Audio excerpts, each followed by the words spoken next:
ফাসইলু, তখন তাদের জন্য প্রশ্ন করবে, ফাফতাও বিগাইরি ইলমিন, নিজের জানা নাই, সে হচ্ছে মূর্খ, জাহিল, সে তার নিজের মন মতন সেগুলো ফতোয়া দিয়ে দিবে। তখন ফাজাল্লু, সে ব্যক্তি হলো কি করবে, পথভ্রষ্ট করে দিবে, ওয়াজাল্লু, নিজেও পথভ্রষ্ট হবে এবং তাকে পথভ্রষ্ট করে দিবে। এই কথা রাসূল সাল্লাল্লাহু আলাইহি সাল্লাম বলেছেন। আল্লাহ রাব্বুল আলামিন আলেমদের উঠিয়ে দিবেন। তো আলেমকে যে উঠিয়ে দিবেন, যে আমাদের ধরেন যে এই সিলসিলা যদি একটা যদি আমাদের আলেম যদি না থাকে, কোথায় যদি আমরা আলেম যদি না পাই, আমাদের অবস্থা কি হবে? আমরা ইসলাম প্রকাশ্য ধর্ম আমরা কোথায় পাবো? আমরা কোথায় থেকে আমরা অনুসন্ধান করব? আমরা কোথায় থেকে পাবো? আলেম পরিচিত আপনাকে আমাদের বানাতে হবে। আলেম আপনাকে আমাদের বানাতে হবে। আজ যে প্রশ্ন ওঠে যে আলেম, যে আপনি প্রশ্ন করবেন স্যার, যে আমি যারা আলেম যে বানাবো, যে এটা হচ্ছে একটা ফকিরি বিদ্যা। এই মানুষের কাছে চাইলে কি করবে? আদায় করে বাড়াবে। তার বেতন হচ্ছে 5,000 টাকা, তার হচ্ছে বেতন হচ্ছে 7,000 টাকা। কিভাবে হচ্ছে নিজের সংসার চালাবে? এই হচ্ছে আপনার প্রশ্ন রয়েছে। আরো অনেক প্রশ্ন রয়েছে যে আজ বর্তমানে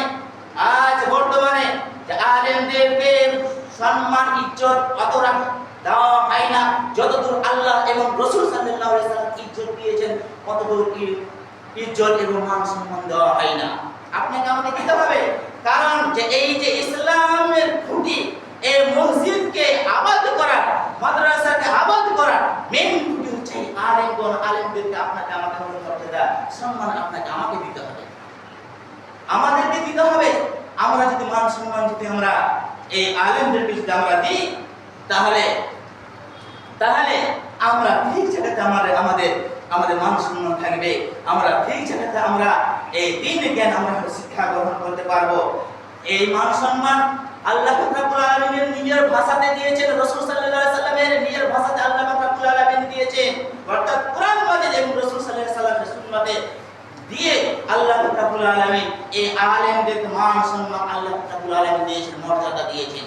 তার প্রমাণ সূরাতুল মুজাদ্দিলা আয়াত নম্বর 11 আল্লাহ রাব্বুল আলামিন বলেছেন, ইয়ারফাল্লাহুল লাযিনা আমানু মিনকুম ওয়াল্লাযিনা উতুল ইলমা দারাজাত। আল্লাহ রাব্বুল আলামিন বলেছেন, যারা ঈমানদার, যারা পরিচিত ঈমানদার, যারা মুত্তাকি পরহেজগার, তাদেরকে আল্লাহ রাব্বুল আলামিন মান সম্মান দিয়েছেন। আর কাদেরকে দিয়েছেন? ওয়াল্লাযিনা উতুল ইলমা দারাজাত, এবং যাদের জ্ঞান রয়েছে, তিনি জ্ঞান রয়েছে, তাদেরকে আল্লাহ রাব্বুল আলামিন মান সম্মান দিয়েছে। এটা হচ্ছে কোরআনের আয়াত। আল্লাহ রাব্বুল আলামিন বলেন, আমি তাদেরকে মান সম্মান আমি দিয়েছি।